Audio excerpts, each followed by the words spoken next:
아멘. 하나님은 살아계십니다. 예, 그렇죠. 하나님께서는 어제나 오늘이나 영원토록 살아계시고 존재하시는 분이신 줄로 믿습니다. 오늘 우리는 그 하나님을 예배하기 위해 모였습니다. 우리 하나님은 참으로 멋지신 분이십니다. 우리를 창조하시고 또 우리를 죄에 그냥 두지 아니하시고 구원하시고 또 우리를 천국까지 이르게 하기 위해서 심판주로 이 땅에 다시 오십니다. 그리고 하나님의 말씀이 함께하는 곳에 반드시 하나님께서는 치유의 하나님으로 우리와 함께 하시는 줄로 믿습니다.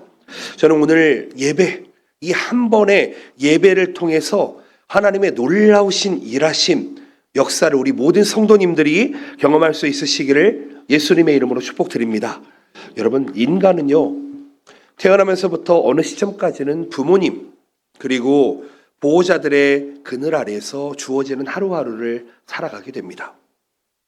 그러다가 사춘기를 맞이하고 또 부모의 품을 떠나 자립을 준비해야 되는 시기가 오면 이런 고민을 하게 됩니다. 그게 무엇이냐면 나는 누구인가? 나는 무엇을 하기 위해 태어난 걸까? 자기 자신의 정체성에 대한 고민을 하게 된다는 것이지요. 아마 이 자리에도 그런 분들이 있으실 거라 압니다. 어떤 사람은요, 지혜가 많아서 그 해답을 쉽게 발견할 때도 있지만 어떤 사람은 그 해답을 발견하기까지 몇 년이 걸려도 알지 못하고 방황하는 사람들도 있습니다. 여러분은 어떠십니까? 과연 나라는 존재가 누구인지, 내가 이 땅에 태어난 목적이 무엇인지 깨닫고 흔들림 없이 살아가고 계시는지요? 이거는 어른아이 할 것 없이 우리가 해결해야만 하는 문제라는 것입니다. 여러분, 해답을 모르는 시험 문제만큼 답답한 것이 없습니다. 하물며 우리의 인생의 해답을 모르고 살아간다면 우리의 인생 또한 답답하게 될 수밖에 없다는 것입니다. 그렇기 때문에 우리의 삶에 있어서 내가 어떤 사람인지, 그리고 내 삶의 목적과 이유가 무엇인지, 그것은 인간에게 있어서 가장 근본적이고 필수적인 요소 중에 하나라고 저는 생각을 합니다. 그렇다면 우리는 어떻게 내가 누구인지를 알 수 있을까요? 여러분, 저는 목사이기 때문에 성경을 통해서 먼저 결론적으로 말씀드리겠습니다. 결론적으로 말씀드리자면은요, 내가 누구인지를 아는 방법은 살아계신 하나님을 만나는 것. 아멘이십니까? 그리고 그 살아계신 하나님의 거룩함 앞에 설 때에 우리는 내가 누구인지를 바르게 알 수 있다는 것입니다. 예를 좀 들어보겠습니다. 저는 카메라를 참 좋아합니다. 그래서 카메라를 사기도 하고 전자제품을 사기도 하고 핸드폰도 참 좋아해서 아키하바라에 있는 요도바시 카메라에 가는 걸 참 좋아하는데요. 가면은 거기서 물건을 사게 되면 그 전자제품 안에는 반드시 무언가가 들어있습니다. 뭔지 아시죠? 설명서가 들어있습니다. 설명서를 통해서 이 제품은 어떤 제품이고 어떤 목적으로 어떻게 사용하는지를 우리는 확실히 알 수가 있습니다. 그 설명서를 만든 사람은 누구일까요? 당연히 그 물건을 만든 사람이 설명서를 넣었을 것입니다. 그렇다면 만약 나라는 사람에 대해서 잘 알고 싶다면 우리가 찾아야 되는 분, 우리를 만드신 분을 반드시 알고 그분의 뜻을 알아야 된다는 것입니다. 나를 만드신 분에게 내가 어떤 존재입니까? 내가 어떻게 살아가야 됩니까? 물어보는 것이 가장 현명한 방법일 것입니다. 그렇죠? 성경을 보면은요, 많은 사람들이 하나님을 만나고 자기 자신이 비로소 누구인지 깨닫게 된 사람들이 많이 등장을 합니다. 내 삶의 목적과 이유는 무엇일까? 이 얘기에 대해서 하나님께서는 각 사람에게 비전과 꿈을 주셔서 그대로 살아가게 하셨습니다. 그런데요, 그럴 때마다 그들이 깨닫게 되는 것이 있었습니다. 그것이 무엇이냐면 우리는 하나님 없이는 살아갈 수 없는 죄인이라는 것입니다. 하나님 안에서 내가 누구인지를 안다는 것은 어떤 특별한 영적인 체험을 하는 것이 아닙니다. 예수님을 믿고 구원받고 우리가 기도할 때, 예수님을 우리가 영접하고 우리가 예수를 구주라 고백할 때에 성령님과 교제하게 되면은 우리는 믿음의 눈이 열리게 됩니다. 그러면서 나의 존재의 이유를 깨달을 수 있다는 것입니다. 특별히 내가 내 뜻대로 살아가는 것이 아니라 나를 향한 조물주, 창조주 하나님의 뜻을 발견하고 그 뜻을 구하게 된다는 것입니다.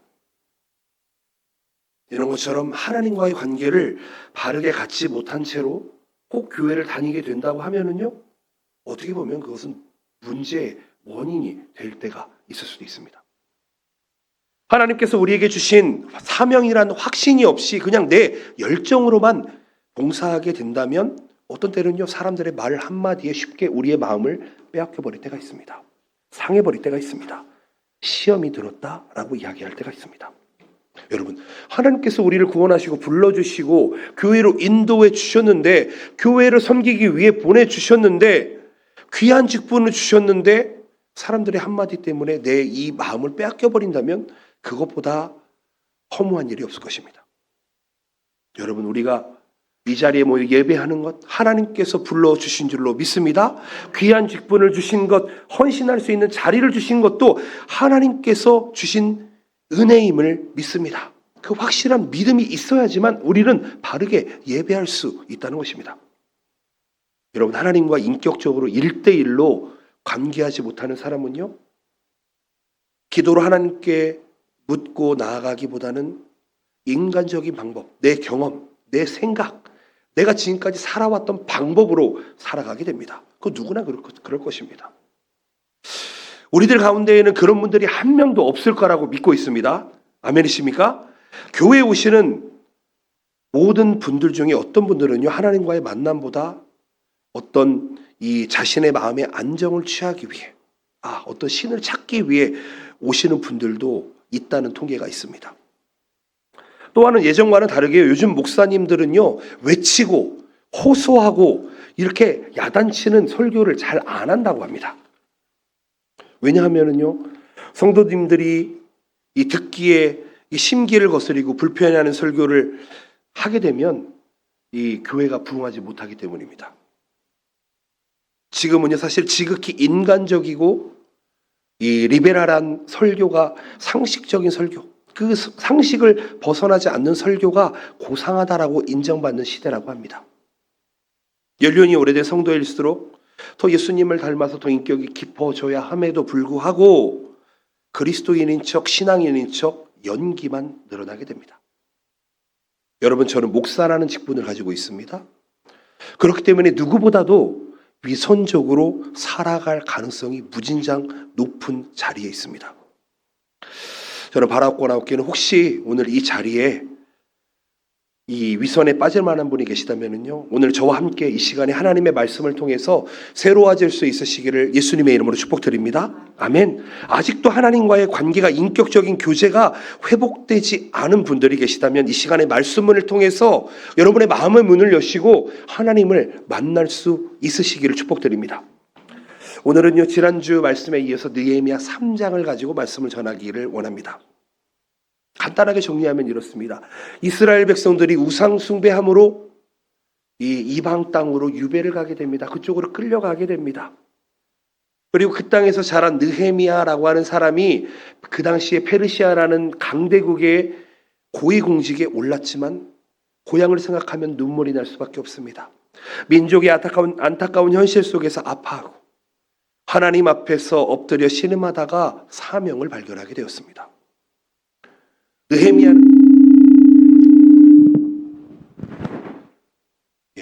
느헤미야는 하나님의 선하신 손길 속에서 성벽 재건을 위해서 예루살렘에 귀환하게 되었습니다.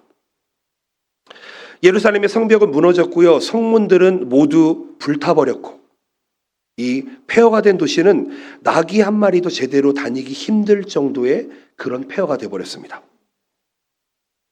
이방인으로서 이스라엘 지역을 정착하고 살고 있던 산발락과 도비야, 지난주 말씀 기억하시죠? 이 도비야가 느헤미야가 너희가 무슨 일을 할 수 있어? 라고 하면서 조롱하고 업신 여기게 됩니다. 그때 느헤미야는 이스라엘 백성들에게 예루살렘 성벽 재건은 단순한 인간적인 공사가 아니라 하나님의 역사를 드러내는 일임을 이야기합니다. 왜냐하면 예루살렘 성벽의 재건은 이스라엘을 다시 회복시키겠다고 하시는 하나님의 약속의 성취이기 때문입니다. 아무리 사단이 방해하고 그리고 또 그 방해 세력을 동원한다 하더라도 이 일은 반드시 일어날 수밖에 없습니다. 오늘 본문은요, 느헤미야의 지도 아래에 실제로 성벽 공사에 참여했던 사람들의 이름을 나열하고 있습니다. 많은 이름들이 나와 있지요.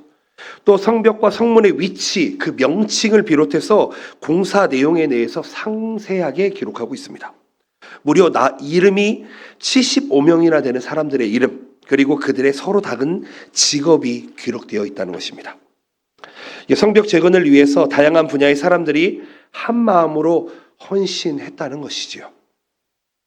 느헤미야라는 지도자에게 임한 하나님의 사명, 백성들의 마음에도 그 사명이 임하고 모두가 마음을 합치고 힘을 모아서 성벽 재건의 역사를 이루어 나갔다라는 것이 오늘의 말씀입니다. 저는 오늘 이 말씀을 통해서, 이 성벽 재건을 통해서 우리에게 주시고자 하는 몇 가지 교훈을 함께 나눠보았으면 좋겠습니다. 첫 번째는 이렇습니다. 예배함으로 회복된다는 것입니다. 예배함으로 회복됩니다. 느헤미야 성벽 재건은요, 성벽 북쪽에 있는 양문으로부터 시작합니다. 여러분, 양문이라고 하니까 양쪽에 있는 문이 아니고요, 양이 드나드는 문입니다. 양문으로부터 시작해서 시계 반대 방향, 여러분들이 보시기에 시계 반대 방향으로 진행되었습니다. 성벽 재건의 공사의 공로자 중에는 가장 먼저 기록된 사람의 이름이 있습니다. 이름이 뭐냐면은 엘리야십 대제사장이었다라고 이야기합니다. 이스라엘 백성들이 기원전 586년에 바벨론에 의해서 완전히 망해버렸습니다. 예루살렘 성도 파괴되었고요. 그리고 다시 재건되는 것은 이스라엘이라는 나라의 국방력이 회복되는, 다시 일어난다는 것을 의미하는 것이기 때문에 그 거룩한 일에 대제사장이었던 엘리야십이 앞장서서 나갔다는 것입니다. 엘리야십은요, 1차 포로기한 때 스룹바벨과 함께 귀환한 성전을 건축하는 일에 중요한 역할을 감당했던 대제사장이었던 예수와의 손자입니다. 시간이 많이 흘른 상태죠. 여러분, 엘리야십의 뜻이 무엇인지 아십니까? 하나님께서 회복하신다 라는 뜻을 가지고 있습니다. 그런데 잘 생각해 보아야 할 일이요, 그 이름이 붙여질 무렵에는 아직 이스라엘은 폐허 상태입니다. 그렇죠? 그리고 예루살렘 성을 바라보면서, 폐허된 예루살렘을 바라보면서 자기의 손자의 이름을 하나님이 회복하신다라는 이름을 지었다는 것입니다. 제사장들은 먼저 무엇을 지었다고요? 양문을 새롭게 했습니다. 양문이라는 것, 영어로 이야기하면 더 sheep gate, 다시 말해서 양들이 드나드는 문입니다. 제사장들은 양문으로부터 시작해서 한메아 왕대, 그리고 하나넬 망대에 있는 성벽을 건축하게 됩니다. 이 지점의 성벽을 제사장들과 대제사장들이 건축하게 된 것은요, 성전에 바칠 양들이 이 문을 통해서 들어가야 했기 때문입니다. 여러분, 구약 성경에서 양은 하나님께 드려지는 제물입니다. 양들이 희생 제물이 되어서 죽임을 당하고 제단에 올려져 태워지게 됩니다. 희생 제사에 필요한 양들은 양문을 통해서 들여오고요, 가까이에 있는 베데스다라고 하는 연못에서 깨끗하게 씻겨진 후에 인접해 있는 성전 구역으로 들어오게 되었습니다. 오늘 본문을 유심히 살펴보면 성별하다라는 단어가 2번 등장을 합니다. 성별하다는 구별하다, 홀리, 거룩하다라는 말씀입니다. 거룩하고 구별하고 봉헌한다라는 뜻을 가지고 있습니다. 양문이 건축되고 아직 다른 문들의 건축이 완료되지 않은 시점에서 양문을 위한 봉헌식이 행해졌다는 것은 그곳이 특별하고 소중한 장소였다는 것입니다. 하나님의 드릴 예물이 오가는 곳이기 때문입니다. 무너진 성벽이 많이 있었습니다. 그런데 가장 먼저 회복된 문이 어디라고요? 양문이라고요. 그 이유가 무엇일까요? 하나님 앞에 드리는 제사, 다시 말해서 하나님 앞에 드리는 예배가 가장 먼저 회복되어져야 되기 때문입니다. 여러분, 우리의 인생이 바르게 서기 위해서는 반드시 하나님 앞에 예배가 서야 되는 줄로 믿습니다. 아멘이십니까? 여러분, 혹시 예배를 야스미 하고 계시는 분 계십니까? 예배를 회복하십시오. 예배를 회복하십시오. 하나님의 백성으로 다시 일어나기 위해서는 신앙생활의 회복이 가장 급선무인데, 그러기 위해서는 예배가 필수적이다. 종교라는 말이 있습니다. 종교라는 말은 religion이라는 단어인데요, 이 말은 religio라는 라틴어에서 나온 말입니다. 이 단어의 뜻은 묵다라는 뜻을 가지고 있습니다. 묵다라는 뜻을 가지고 있습니다. 즉 무엇입니까? 하나님과 인간이 함께 연결되고 묶여지다라는 뜻을 가지고 있는 거지요. 하나님께 묶이는 가장 큰 통로가 무엇입니까? 바로 예배입니다. 하나님과 묶이는 방법입니다. 하나님께서는 예배를 통해서 우리를 만나시고 찾으시고 우리를 묶어주신다는 것입니다. 요한복음 4장 23절에 이런 구절이 있습니다. 아버지께 참되게 예배하는 자들은 영과 진리로 예배할 때가 오나니 곧 이때라. 아버지께서는 자기에게 이렇게 예배하는 자들을 찾으시느니라. 아멘. 그 이유가 무엇일까요? 하나님께 예배를 드릴 때 하나님 앞에 우리는 죽게 됩니다. 그리고 하나님의 영광이 드러나게 됩니다. 느헤미야는 그것을 알았던 것 같습니다. 그래서 느헤미야는 모든 문 중에서 가장 최우선적으로 양문을 건축했다는 것입니다. 여러분, 우리가 살아가는 이 시대에는요, 구약 시대처럼 양을 잡아가지고 피를 흘릴 필요가 없는 시대를 살아가고 있습니다. 그런데 우리도 양문을 통하지 않고는 하나님께 바르게 예배할 수 없다는 것입니다. 그렇다면 우리에게 필요한 양문이 무엇일까요? 요한복음 10장 7절 말씀에 이렇게 되어 있습니다. 내가 진실로 진실로 너희에게 말하노니 나는 양의 문이리야. 누가요? 예수님께서 말씀하십니다. 예수님께서 나는 양의 문이다 이야기합니다. 즉 무엇입니까? 예수님을 통하지 않고는 우리는 하나님 앞에 갈 수 있다 없다? 없다. 하나님께 드릴 속죄 제물이 양의 문을 통하여만 이 성전으로 들어갈 수 있는 것처럼 양의 문이 되신 예수 그리스도를 통해서만 우리는 하나님 앞에 나아갈 수 있다는 것입니다. 여러분, 이 세상에 있는 많은 종교가 여러분 이것을 이야기하지 못합니다. 그러나 성경은 반드시 오직 예수 그리스도를 통해서만 구원받을 수 있다라고 이야기하고 있습니다. 아멘이십니까? 여러분, 아무나를 통해서 구원받지 못합니다. 여러분, 그렇다면 이 예배의 최대의 목표가 무엇일까요? 우리가 예배를 드리는 최대 목표가 무엇일까요? 그것은 바로 하나님과의 만남입니다. 그런데 하나님과의 만남의 기대도 없이 예배에 참석했다면 그것은 예배가 될 수 없다는 것입니다. 만일 우리가 오늘 예수 그리스도는 쏙 빼놓고 십자가는 쏙 빼놓고 그저 종교 생활하기 위해서 그냥 내가 하나님이 있다라고 하는 곳에 가서 마음을 편하게 하기 위해서 이 자리에 나왔다고 한다면 여러분 마음을 한번 돌이켜 보시기를 예수님의 이름으로 축복드립니다. 여러분, 목사인 제가 그저 성도님들이 듣기 좋은 말이나 하고 인기나 얻기 위해서 이곳에 서 있다면 저는 회개해야 될 것입니다. 여러분, 예배 시간에 선포되어야 될 진리가 무엇일까요? 어떤 미사여구가 있을지라도 오직 예수, 오직 복음만이 선포되어야 되는 줄로 믿습니다. 아멘. 그럼 그 결론이 무엇일까요? 바로 이겁니다. 예수 그리스도가 우리의 양의 문이 되신다. 예수 그리스도를 통해서만 우리가 구원을 받을 수 있다. 아멘. 이 진리가 우리 가운데 있어야 되는 줄로 믿습니다. 여러분, 우리가 신앙생활하면서 예배하면서 가장 중요한 것이 무엇이냐면 나를 낮추는 것입니다. 우리의 교만을 내어버리고 우리의 경험을 내어버리고 우리의 상식을 내어버리고 하나님의 말씀 앞에 순종하는 것이 가장 중요한 것입니다. 여러분, 우리가 죄인임을 고백하시기를 예수님의 이름으로 축복드립니다.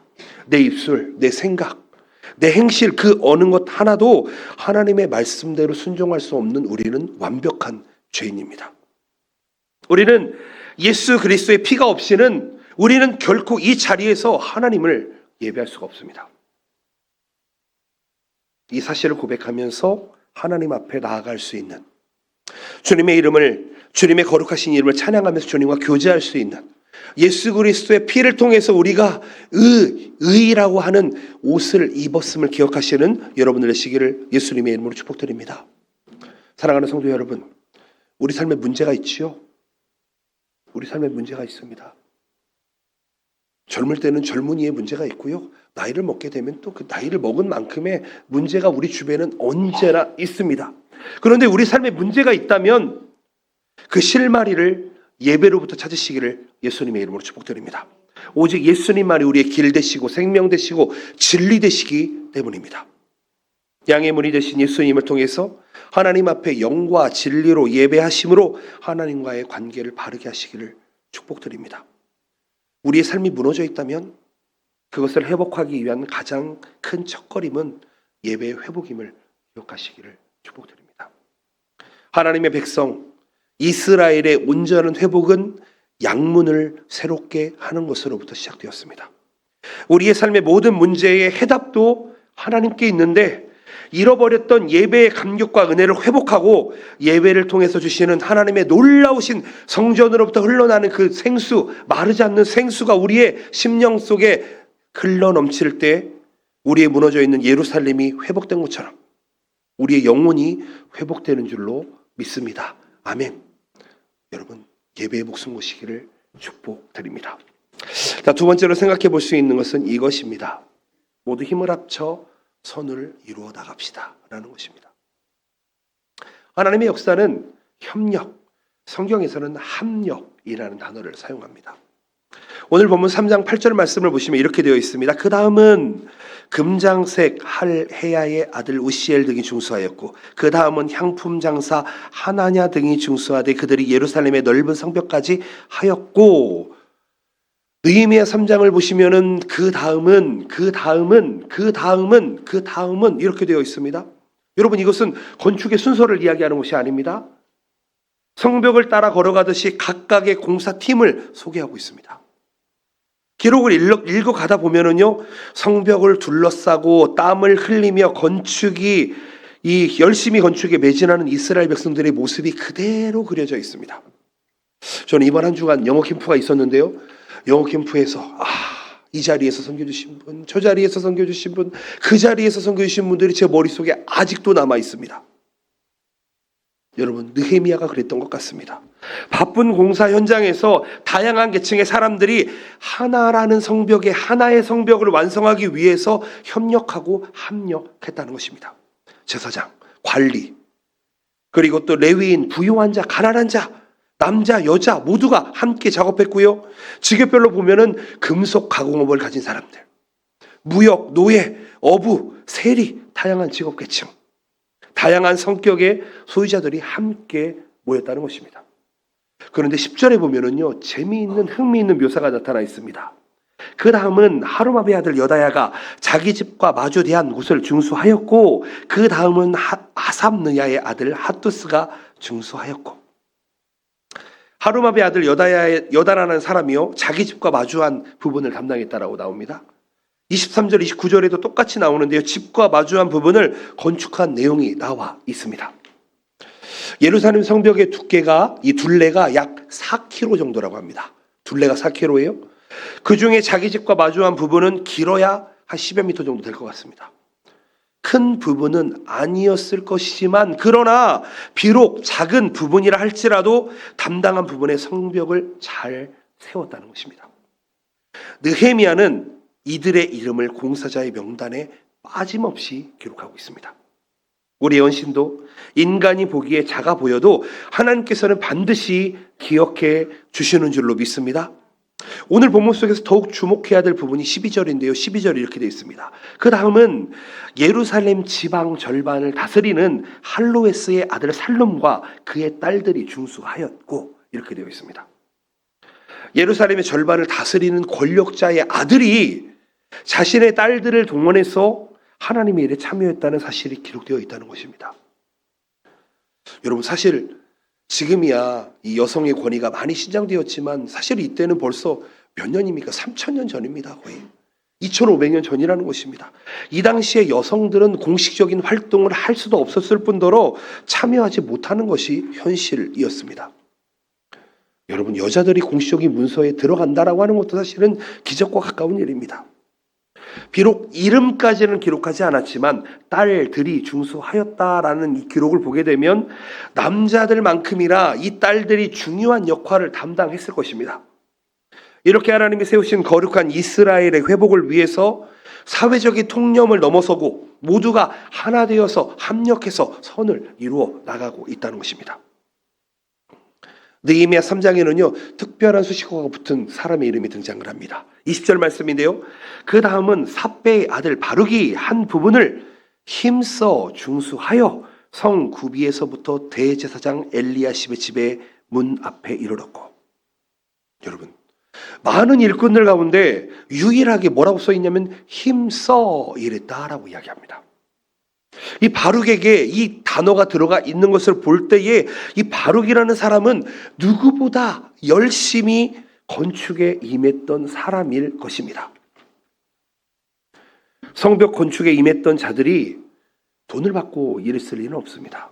오히려 자신의 시간과 물질을 들여서 그 일에 헌신했을 것입니다. 그럼에도 불구하고 그렇게 열심히 힘써 일할 수 있었던 것은 하나님을 공경하고 하나님을 두려워하는 경외하는 마음이 있었기 때문일 것입니다. 그리고 자기가 하고 있는 이 일의 의미를 깨달았기 때문일 것입니다.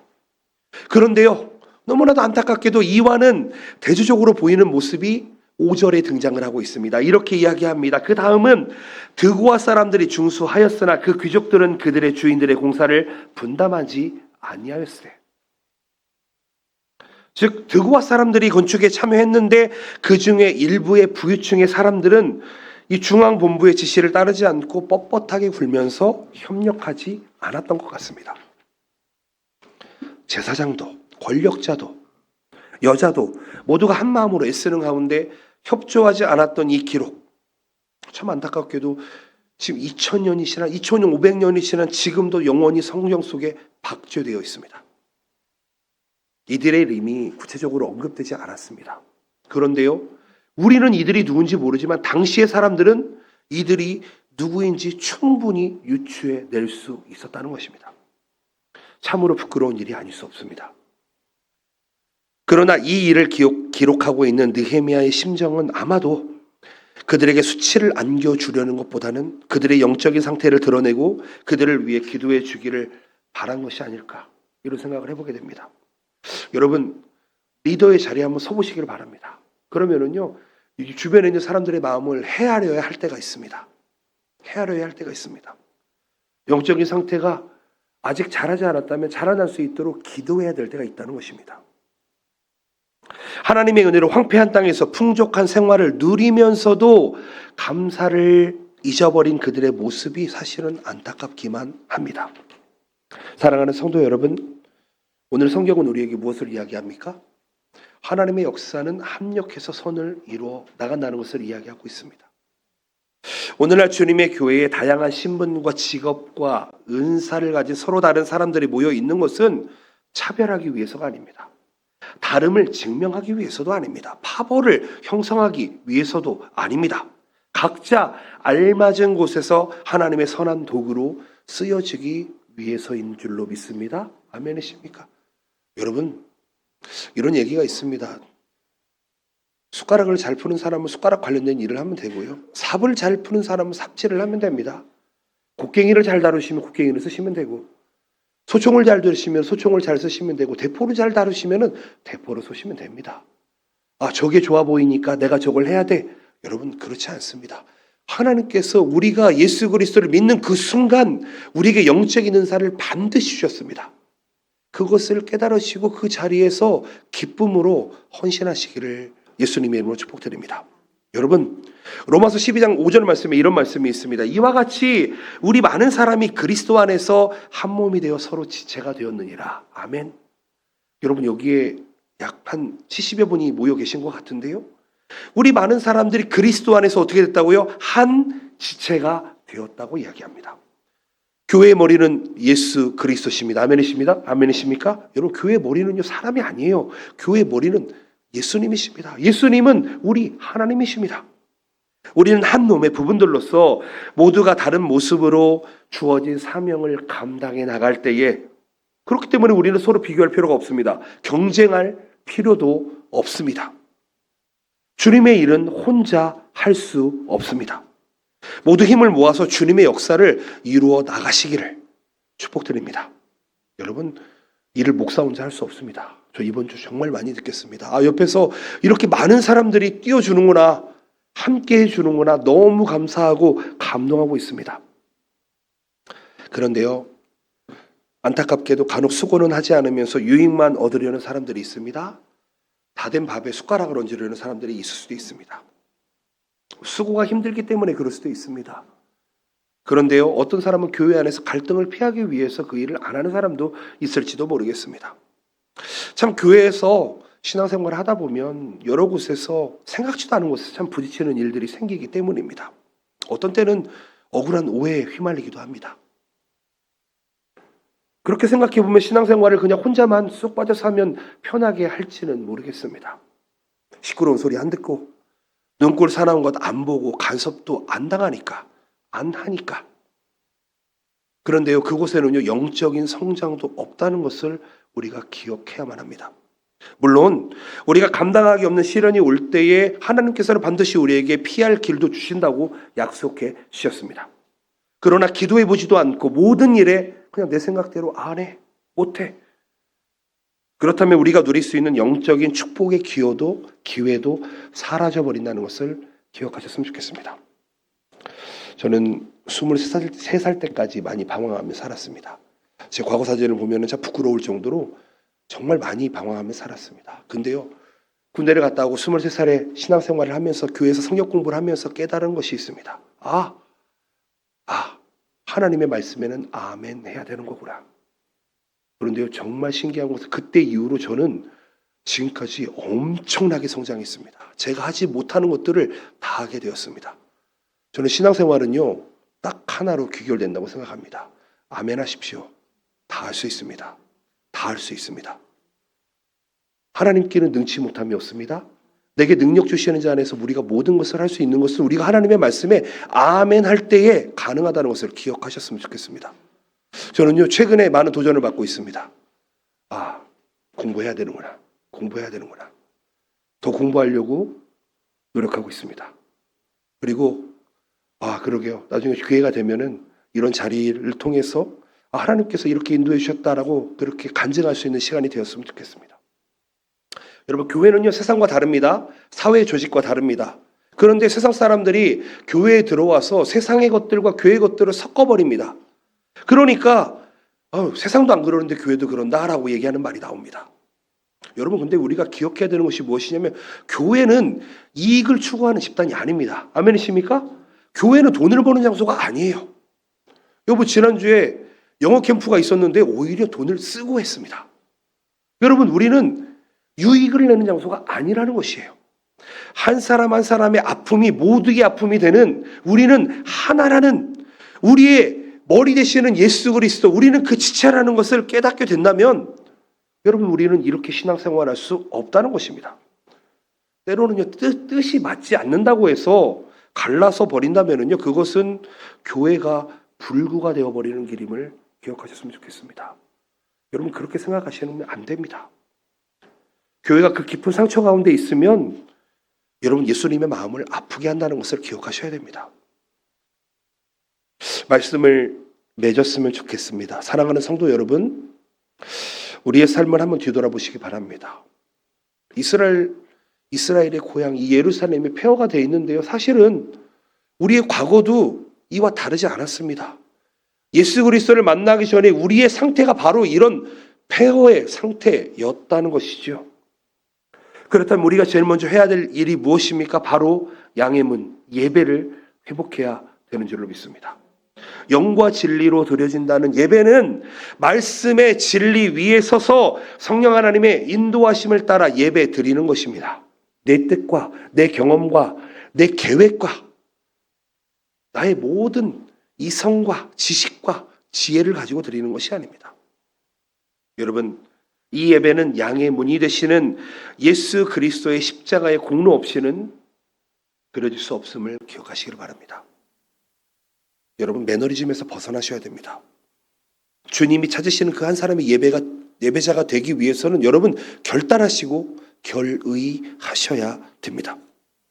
오늘 본문의 느헤미야는요, 하나님의 역사를 이뤄나감에 있어서 다양한 직업과 다양한 계층의 사람들이 하나님의 역사에 합력하여 그 일을 해내도록 이루도록 격려하는 사람이었습니다.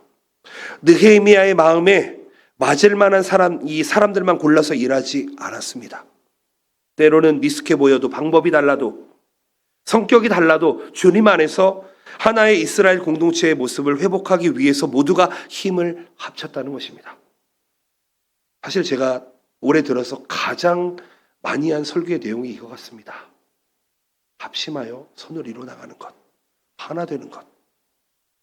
여러분, 그렇게 한 사람 한 사람의 귀한 헌신 위에 성벽이 우뚝 섰습니다.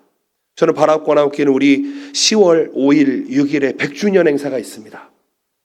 여러분, 그때까지 우리가 감당해야 될 성벽들을 각자 감당하시고 함께 교회를 세워나갈 수 있으시기를 예수님의 이름으로 축복드립니다.